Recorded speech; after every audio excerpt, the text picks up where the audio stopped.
More church. Man, so excited that you're here today. Guys, SummerSlam is only 5 days away, and I really couldn't be more excited. I've got to just be honest with you. This week, as I was preparing for today's message, I just couldn't wait to get to SummerSlam. Like, today's about to be a word. God has something for you, but I'm telling you that this word I've got in my heart for SummerSlam, you've got to get here. Like, you got to get here. And the whole message today is going to let you understand the importance of positioning yourself to hear from God. Because I'm telling you, at SummerSlam, God's going to do some healing, some stuff that you've been battling or dealing with or stressing out about for maybe years or decades. God's about to do some miracles in this place. Like, I know they have like school performances, but it's about to be a healing ground on Friday. And so you've got to get here. And don't come alone. Bring a friend, invite a neighbor, call somebody that you haven't talked to in a minute and say, hey, come with me to SummerSlam. My church does this weird thing. It's not wrestling. It's not like WWF from the 90s. Like, come on, we're going to come and worship God. It's going to be so good. Guys, how many of you were here last Sunday for my friend Pastor Reeves? Dude, wow, Peter blew my mind so good. I listened to it again this week and was taking notes to get that word in my heart. It convicted me. It encouraged me, and if you missed it, I would encourage you to go and listen to it this week. So today, we're still in our series, All the Way Up. We're talking about the teachings that Jesus did on the side of a mountain. He grabbed his disciples one day, and he took them up a hill, and he said, hey, I want to talk to you about how to live in the rhythms of a relationship with God. We call it the Sermon on the Mount. It's arguably the most famous sermon that's ever been preached, and Jesus, in the Sermon on the Mount, was not only talking about rules and regulations, he was talking to us about having a rhythm and a relationship with God, and that's what we need to be working on. And so today, I want to move all the way to the end of Jesus' sermon. I want to move all the way to his conclusion, his recap, what he was really trying to drive home, and we're going to look at what Jesus ended the whole thing with. I almost started the series with this.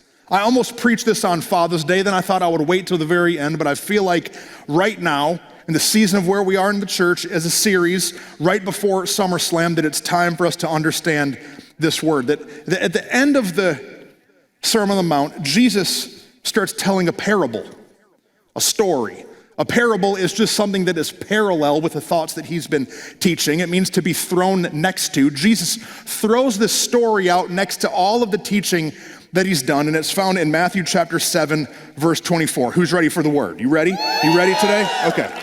Jesus, he says this. He says, anyone, that's us, who listens to my teaching and follows it, not just a hearer of the word, but a doer of the word, who hears it and does it, is wise. Everyone say wise. Is wise. Like a man who builds his house on solid rock. Come on, that's what we did on Father's Day. Like a rock. Right, I can't sing it. Those dudes did it. Like a rock. Build their house on the solid rock. Verse 25, the rain came down, and the floodwaters rise, and the wind blew and beat against the house, yet it won't collapse, because it has a foundation on the rock. But, here's the bad, but anyone who hears these words of mine and does not, they hear it, but they don't do nothing about it, does not put them into practice, is like a foolish man who built his house on the sand. When the rains and the floods come and the winds beat against that house, it will collapse with a mighty crash. There's so much here in just these 4 verses that really it could be an entire series. Jesus has taught this entire sermon, all of these ideas, brought his disciples up on the side of the mountain. He's given them wisdom and ideas and truth. And then he says to them at the end, but what are you going to do about it? Like, cool, disciples, cool guys, you've listened to my whole sermon, you listened to all these different points and ideas, but what are you really going to do about it? Because if you take out the men and the houses and the stand and the stone and you just boil down what Jesus says, it's found here in verses 24 and 26. Verse 24, Jesus says, anyone who listens to my teachings and follows, it is wise. So if you follow what Jesus says, you're wise. But then he says in verse 26, right after that, but anyone who hears these words of mine and does not put them into practice is like a fool. I don't know about you, but I don't want to be a fool. I don't want to find myself standing before God someday looking at the decisions I made looking like a fool. What's the point of knowledge if we're not going to implement it in our lives? What's the point of having all of this understanding? And I think that a lot of Christians today are high on education, but low on implementation. We're high on education, man. We got 8 Bibles on a shelf at our house somewhere. Y'all know you do. You got your grandma's Bible and your grandpa's Bible. Theirs all ripped up and torn up, written in it. How's yours look? Right? Like, we got all the education, man. We're listening to all the famous YouTube preachers. We've been to the conferences. We go into the Bible study. We've got all the education, but we're low on implementation. If we're unable to assimilate those concepts into action, what are we doing? If we can't take what we're learning and start to flesh it out, what is really happening? I know this is true for me because I am educated in some things. I know French fries are bad for me. I'm educated. I understand what a French fry is. A French fry is made of a potato. Yes? It's a potato. And so a potato is a carbohydrate. Yeah, I'm getting scientific up in here now. It's a carbohydrate. And that is also a form of a starch. So I understand that potatoes turn into carbohydrates, which are supposed to give my body energy, but if I eat too many of them and I don't burn enough energy, it stores that energy in a place that I don't want it to be. And so I understand, I have the education. I know that carbohydrates turn into sugars in my body. Anybody know that? This is what happens. I understand that. I realize, and then I know the way that they cook the potato is they take the potato and they put it into some boiling oil. A dude with a 5-gallon bucket of oil pours it into this machine that heats it up, and they dump French fries in it, and it boils them, adding more calories and more grease that's not gonna be good for me, and then they get a bunch of salt. And they pour all, so she said, then they pour the salt on it, and I know, I'm educated. I understand that the salt, right, it will raise my blood pressure. I know that if I eat too much salt, I can't get my wedding ring on the next morning. Come on, somebody. You know you're getting old when you're trying to put your wedding ring on like, right? I am educated in these facts. I understand that I'm gonna feel spongy the next day if I eat them, and then I'm educated in what ketchup actually is. Ketchup is just like the invention of a genius tomato farmer who was like, nobody's buying my tomatoes, so I'm gonna smash them up and pour sugar all over them. I know what it is, but yet for some reason, with all of my education of what French fries are, I have a problem when it comes down to implementation. Because I go to the restaurant, and I order a reasonable entree. Reasonable, steak or fish or some chicken. I order a reasonable entree. And then the waitress, she says, "Sir, what would you like for your side?" Come on, I'm preaching now. And I am aware of the asparagus. I see the word broccoli on the menu. I know it says right there for another $1.09, I can trade my side in for a side salad. But for some reason, with all of my education, I say the words French fries. And then I get them, and I think I'm only gonna eat 5. And then I eat all of mine, and then when Rachel's not looking, I start taking some of hers. Come on, somebody. We have all of the understanding, but Jesus is very clearly telling us that it's not just about hearing the word, it's about doing the word. This is why James was the brother of Jesus. If you didn't know, Jesus had a brother named James. And if there's ever a reason to believe in the resurrection of Jesus, it's because of James. Because James used to not believe that Jesus was the Messiah, but then he saw him get crucified. And then he met him after the resurrection. And if you can change your brother's mind about you, you know it's the truth. And so James starts to follow Jesus, and it says this in James chapter 1, verse 22. But don't just listen to God's word. You must do what it says. Otherwise, you're only fooling yourselves. For if you listen to the word and don't obey it, it's like glancing at your face in the mirror and seeing you look all jacked up, got booger in your face and your hair's all messed up, and you walk away and you forget what you look like. James is saying, we don't look at the mirror and not adjust the things that we need to adjust. But sometimes we come to church and we look into the word and then we walk away and we don't adjust the things. Come on, I'm preaching already. I know it's heavy. To help us understand the severity of this idea of us implementing the teachings that we're getting from Jesus, he paints this illustration for us about these two dudes that are building houses. Let me read it again. It says this: anyone who listens to my teaching and follows it is wise, like a man who builds his house on the solid rock. The rain came down and the floodwaters rise and the wind blew and beat against that house, yet it won't collapse. The storm tried its best to tear the house down, to tear the life down, but when it's built upon the solid rock, it won't collapse. Why? Because it had its foundation on the rock. But anyone who hears these words of mine, they come to church, but doesn't put them into practice is like a foolish man who builds his house on the sand. We know not to eat the French fries, but we just rah, rah, rah. And I find myself there with the education, but struggling with the implementation. And it says, when the rains and the flood come and winds beat against that house, it will collapse with a mighty crash. This verse is so famous that it's been turned into a kid's song that we used to sing in kids' church. I don't know if you remember it. We sang this little song in kids' church. It goes like this: the wise man built his house up on the rock. Y'all remember? The wise man built his house up on the rock. The rock, the thing that's unmovable, the thing that's unshakable, the thing that's stable, the thing that's steady, the thing that's the same yesterday, today, and forever. The wise man built his house up on the rock, and the rains came a-tumbling down, because a storm's coming, because life is going to hit. Things are going to happen, because stuff's going to come into your marriage, and into your kids' lives, and into your finances, into your health. It says, and the rains came tumbling down. The rains came down and the floods came up. The rains came down and the floods came up. The rains came down and the floods came up. But the house on the rock stood firm. We sang it in kids' church. The house on the rock stood firm. But then it goes on and it says, but the foolish man built his house up on the sand. The thing that shifts, the things that change, the things that are affected by outside culture pushing on them. The foolish man built his house upon the sand. The foolish man built his house upon the sand.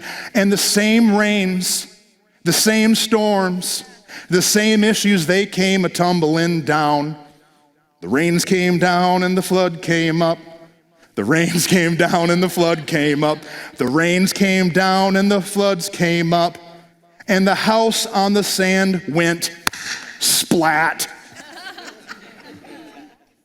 As a little kid, I loved singing that song in kids' church. And I would sit there ready to hit that splat. You know, I'd be like, okay, 2 times, 3 times, and splat! And I would yell it and clap and be so excited.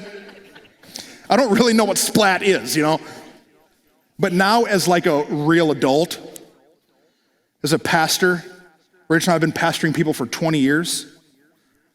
I no longer celebrate the splat because I've seen so many, men. I've seen so many people that I love go splat.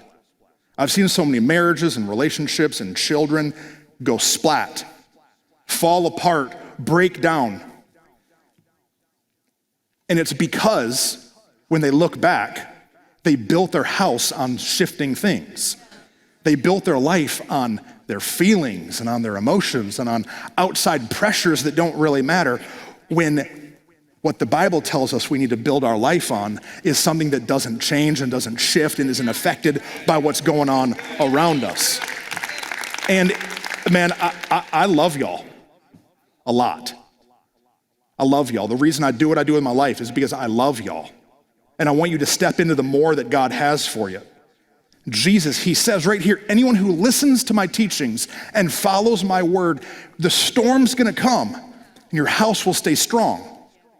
But if we don't listen and apply what Jesus says, the same storm's gonna come and your house is gonna go splat.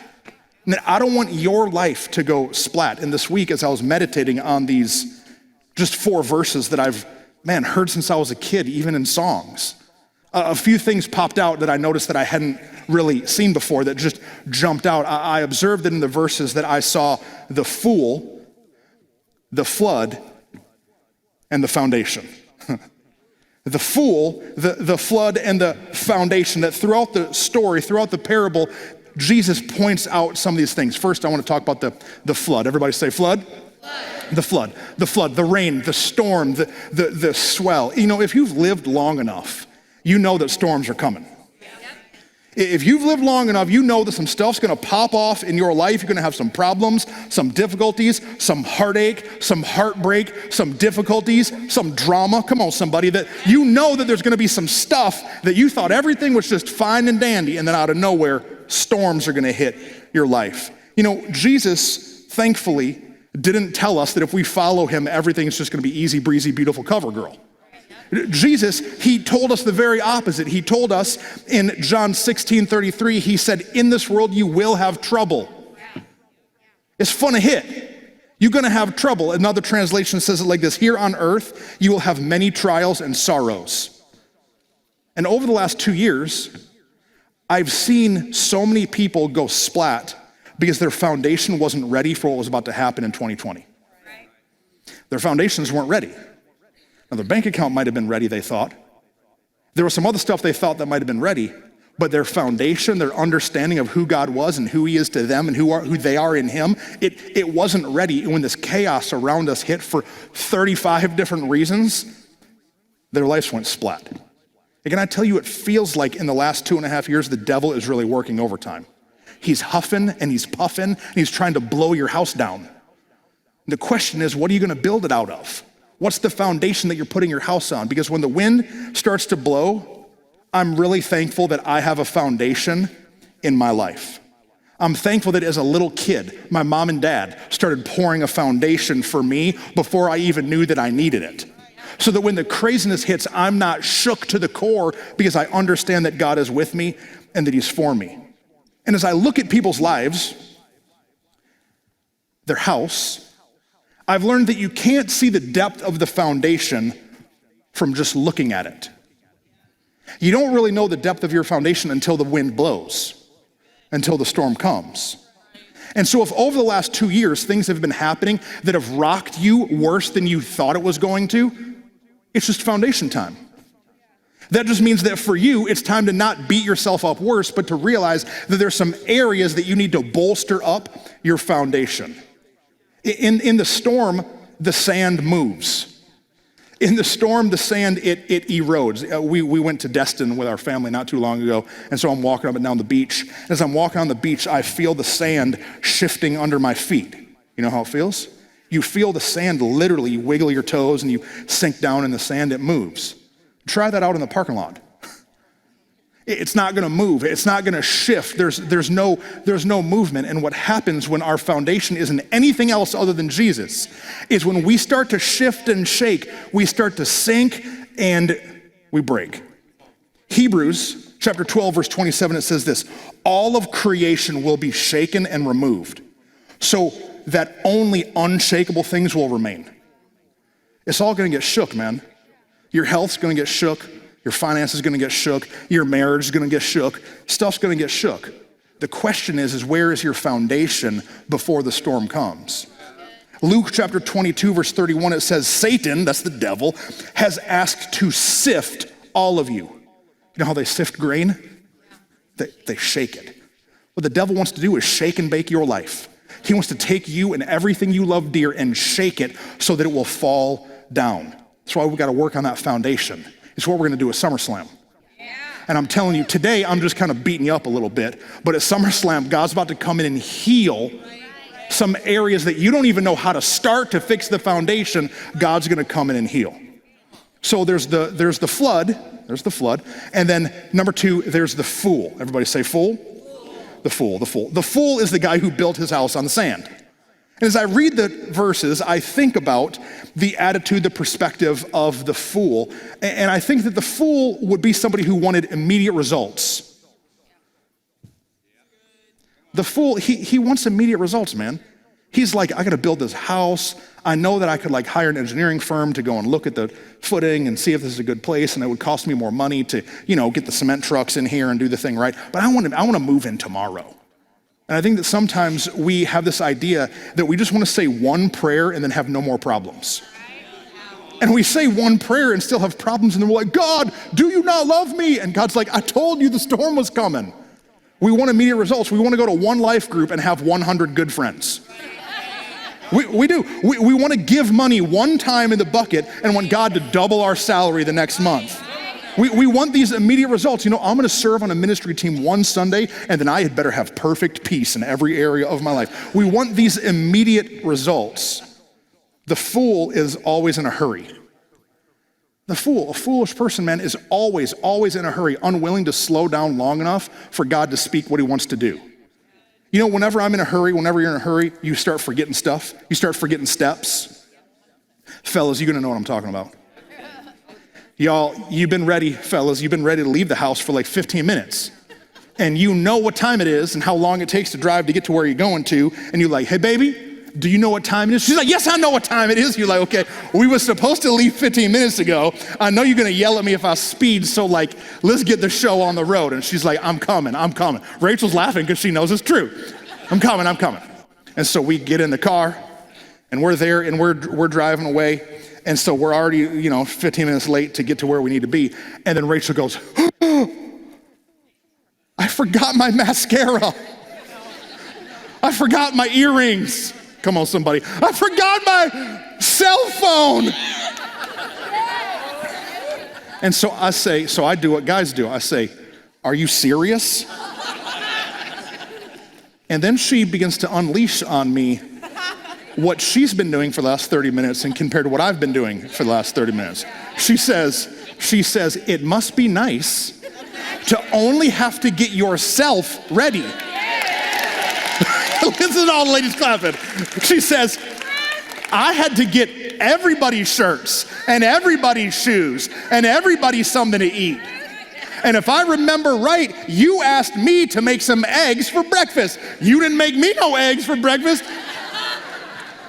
And she says, so I would appreciate it if we could turn around and go and get my earrings. And so I do what a good husband does. I just stuff it down. I'm just kidding. I say, Lord, thank you. The word says that a wife is a gift. And so I'm going to turn my butt around. And then when we get there late, I'm going to blame it on her. Just kidding. The truth is, man, the truth is that when we're in a hurry, we forget things. I do it. I left my laptop on an airplane before.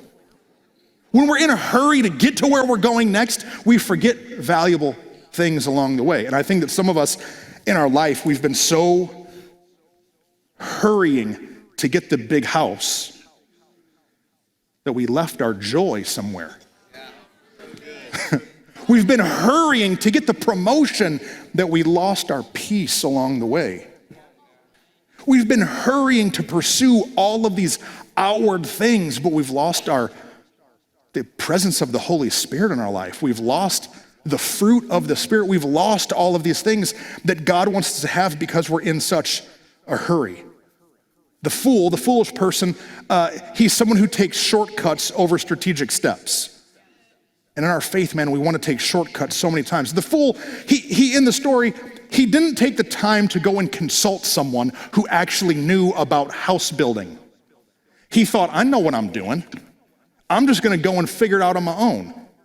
When's the last time that you went and talked to somebody who you think has more wisdom than you about your life? What do you think life groups are for, man? Like, when's the last time you went up to somebody that maybe you know or maybe you don't know that well and said, hey, can I talk to you about something? Just this last week, I called a pastor friend of mine, didn't I, baby, on Monday or Tuesday? Monday. I called a pastor friend. I said, hey, man, here's some stuff I'm dealing with. I'm navigating. I'm trying to figure out. I don't know what the junk to do. I don't know how to fix this. I feel my foundation shifting. Can we talk? And so I went to his church, and I went to his office, and I talked about all my problems, and I felt like an idiot while I was doing it. And then I cried, and then guess what he said? He said, I've dealt with the same thing. But here's what I've learned. Here's what God has taught me. Let me just give some concrete to you. Let me put some rebar down into your soul so that you can start to have a stronger foundation and learn from my mistakes. We have to go and learn from each other and take some strategic steps. This is why life groups exist. We're about to launch a whole bunch of discipleship classes. That's the reason that we're having those, is so that you can go and get some new wisdom in your heart. This is the reason that we have men's events and women's events. Come on now, is so that we can go and just get some more truth down into our heart. But the reason that the fool doesn't talk to anybody about their problems is because the fool thinks that his ideas are best. I do this sometimes. I think my ideas are best. Proverbs talks about it. Proverbs chapter 12, verse 25, it says, the way of the fool seems right to them, but the wise listen to advice. It says in Proverbs 16, 25, there is a way which seems right to a man, and it appears straight before him, but it ends in death. I'm gonna talk about it a little bit at SummerSlam. This idea of how we think that what we're doing is the right thing. And God's been speaking to me, and he's been saying, hey, Truston, there's some of the things in your life that you've been thinking are the right way to do them, but if you don't readjust, splat's coming. Maybe before God allows me to pour a foundation on a big church building, he wants to do some foundation work in me first. Maybe the oppositions that I'm hitting here are really because of oppositions that I haven't dealt with yet here. We're gonna talk about it. You can't miss it. You can't miss it. You can't miss it. You can't miss it. You can't miss it. SummerSlam. So I found a couple pictures of what the house of the fool looks like. Here's a picture of the house of the fool. Man, it looks fantastic on the outside. Half of it still looks good, but the other half straight fell down. Here's another one. House of the fool. Here's another picture, I think, maybe. Boom. Look, that dude is jacked. Like that guy. That was nice. That was his beach house. He was so excited. He was posting on Instagram telling all those people, look at this beach house. But he didn't have any foundation check. Last one. Here's the picture. Boom. Dude, all the way down. See ya, sucker. Like, I don't know if insurance is ever going to cover all of that. That guy is in trouble. But can I tell you something that doesn't start there? Those tragedies, they don't start there. Here's where they start. Here's a picture I took in my kitchen last night. Did I, baby? Last night, I took this picture of my house. This is in my kitchen. That's not good. That's not good. Now, my house is not falling off a cliff or falling down into a river. Here's another one. I got one more. That's called a nail pop. Is that right, Jimmy? That's a nail pop. That means that something shifted and the nail started to work its way out of the board up in the ceiling. Now, what I'm aware of is that in Mansfield, Texas, my house, it will probably never fall into an entire whole sinkhole into the abyss. I hope not, right? And so, but I know that over time, if I don't deal with the cracks that have started showing up, that eventually splat might show up, that eventually calamity may come if I don't deal with the little nail pops. And so what I'm gonna have to do, is I'm gonna have to dig down under the foundation. I'm gonna have to dig out some shifting sand, and I'm gonna have to pour in some stabilization. I gotta pour some moving stuff out. I gotta put something in, and can I tell you, digging stuff out is messy. I gotta dig some stuff out. They come in and they dig a big hole and they push these cement deals down all the way until they hit bedrock, and they build them up so that your house is steady and stable, and they give you a lifetime guarantee. Because when you can really get your house set on the rock, it's guaranteed for a lifetime. But if you just keep it on the sand that keeps shifting, then they can't really warranty that. And God's saying, I'm gonna warranty your life. I'm gonna give you a lifelong warranty. If you'll just push all the way down into the bedrock, I'm gonna stabilize you. Now, it's invasive. It's messy. About to have bulldozers and junk in my backyard. And it's real expensive. So if anybody here owns a foundation repair company, I would love to meet you in the lobby today. That it's really expensive to get this process done, but can I tell you, it's gonna be worth it. It's gonna be worth it because Jesus, he said, Matthew 25 or 24, anyone who listens to my teachings and follows it is wise. He says again in 26, but anyone who hears these words of mine and sees the cracks and knows the issues, but does not put them into practice is like a fool. Anyone who does nothing, a splat's coming. The fool, the flood, and the foundation. Everybody say foundation. The foundation. Now, the truth is that you're supposed to have the foundation of your home poured before you build the house on it. Is that right? Foundation first. And so moms and dads who are here and have your kids and more kids, good job. Good job. Because right now, they're getting a foundation poured into their heart of who God is. You know, just this week, Amarisa and Wyatt came and met with me in my office and said, Pastor, we want to change up some curriculum for the 4-year-olds. Amarisa has tears in her eyes of how excited she is about this new curriculum launch to 4-year-olds. Can I tell you something? That's foundation being poured in your kids. The Bible, we talk about it all the time, that they have to be planted in the house. And if they're planted, they're gonna flourish. What do you think planting is? It's depth. It's securing their footing. If you have teenagers, junior hires, high schoolers, the walls are starting to go up in their identity. Their house is starting to get formed. Keep pouring that foundation. Pour that foundation. You might have not done it right for their first 13 years. Well, you can do it for the next 5 they live in your house. Pour that foundation. Invest in them and their relationship with God. If you're in here and you're a young adult, that means you're probably like in your 20s. If you're 43 and think you're a young adult, pull your junk together, right? If you're in your 20s and you still a young adult, these are some of the most important years of decisions you're gonna make in your whole life. You're gonna choose who you marry and which direction you go as a career and things you're gonna keep holding on to and things you're gonna let go of. Here's why it's most important. Maybe your mom and dad screwed it up. Sorry. But now as an adult, you get the decision to figure out what your foundation's gonna be. See, my mom and dad poured a foundation for me as a boy, but I had to lay stuff on top of that in my 20s to choose if their faith was gonna become my faith, if I was gonna keep growing in my relationship with God. And if you're a real adult, I don't really know what age that happens, but like somewhere I was like, oh, wait, we're real adults. Like, this happens somewhere. If you're a real adult, it's time for us to go into a season of repairing, replacing, and repouring. Repair, replace, and repour. And don't be discouraged.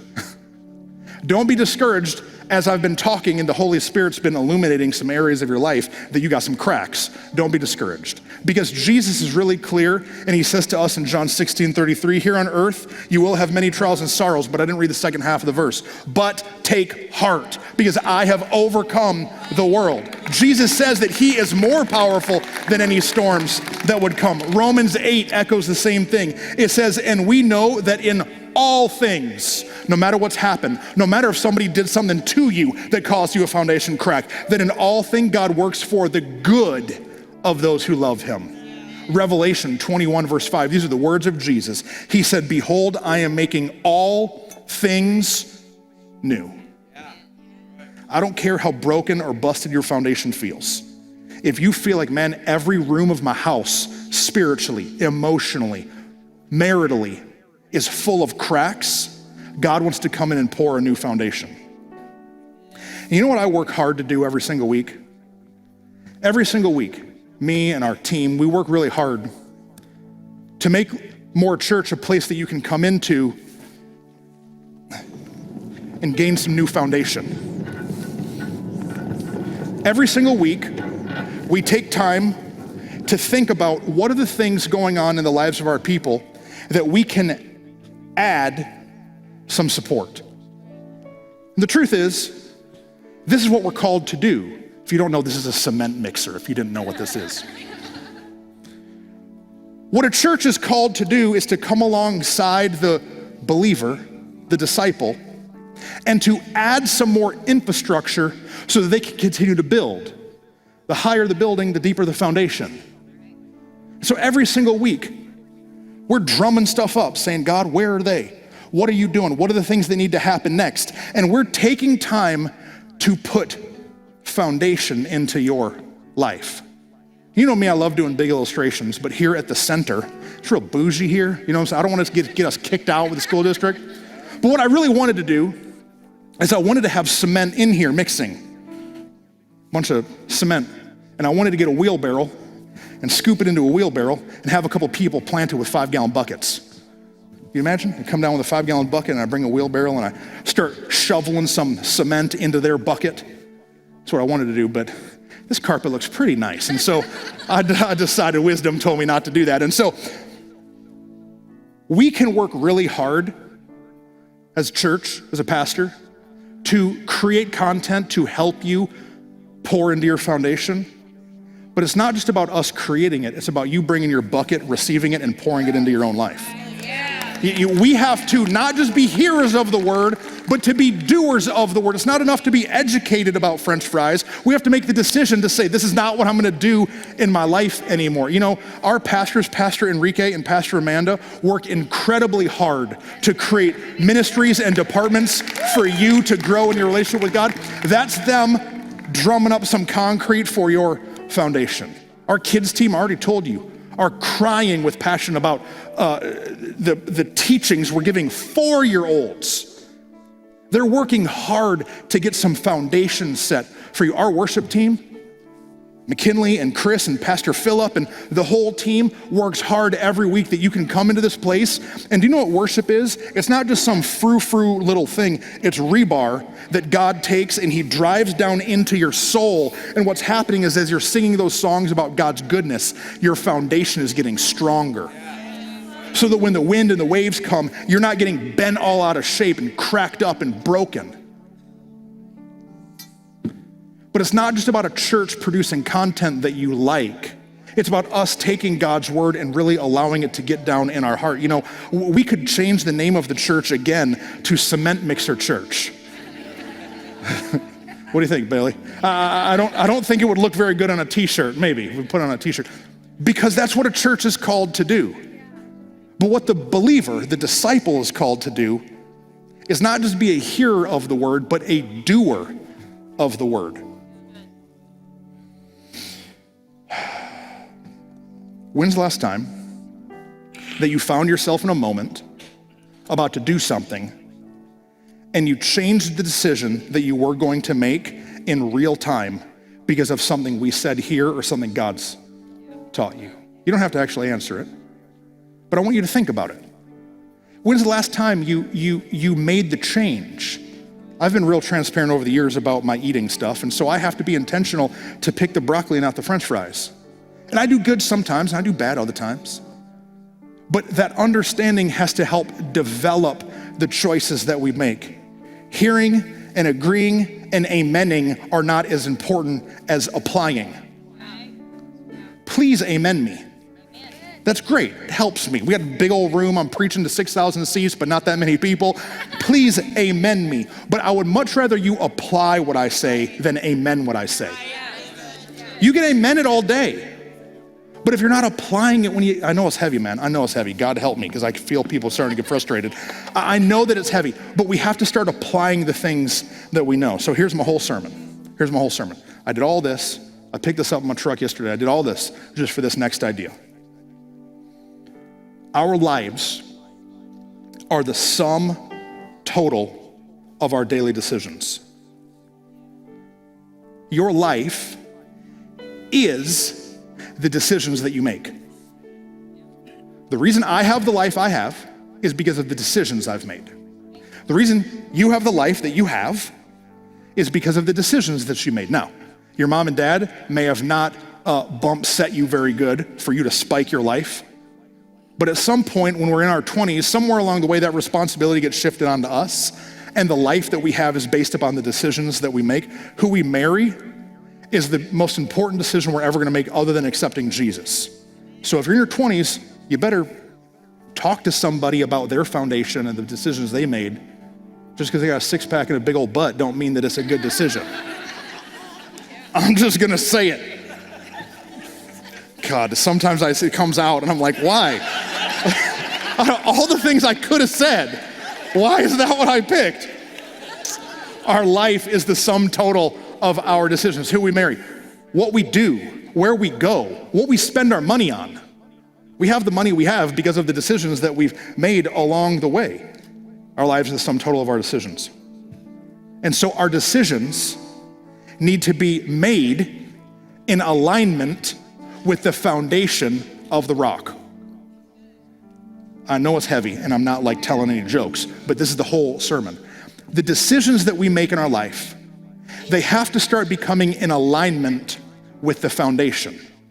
But what a lot of Christians do is they like to have half of their life on the rock and half of their life on the sand. And then they wonder why their life is all tipped crooked and why stuff's cracking and breaking and not working together.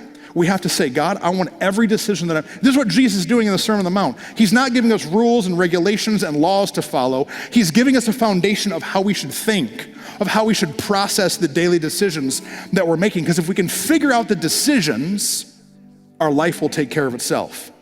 Jesus, in the Sermon on the Mount, he talks about anger and forgiveness. He talks about marriage. He talks about lust. He talks about generosity. He talks about rest. He talks about all of these things. And he says, work on your decision making. Work on the foundation of how you choose what you're going to do. The foundation that we build our lives upon is really the most important thing. The most important thing in your house is not the crown molding. It's not the paint color.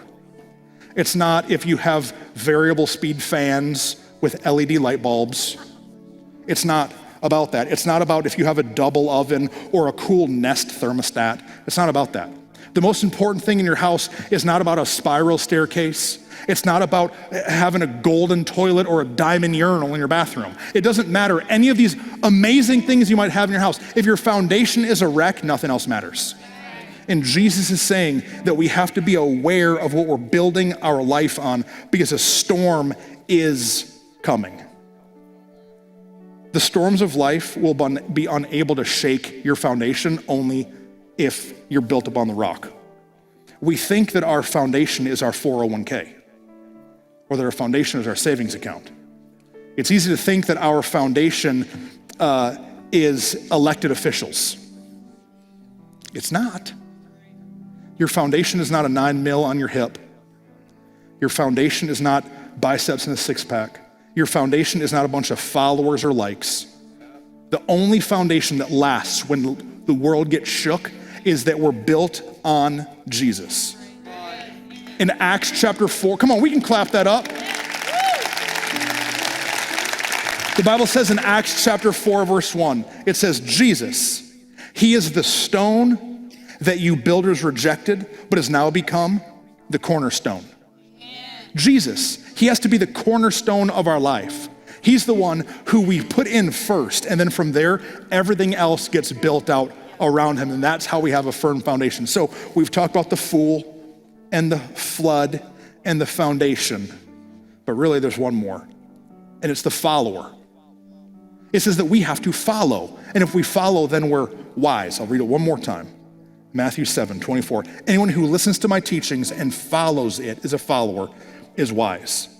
And I love you enough to tell you that a storm is coming.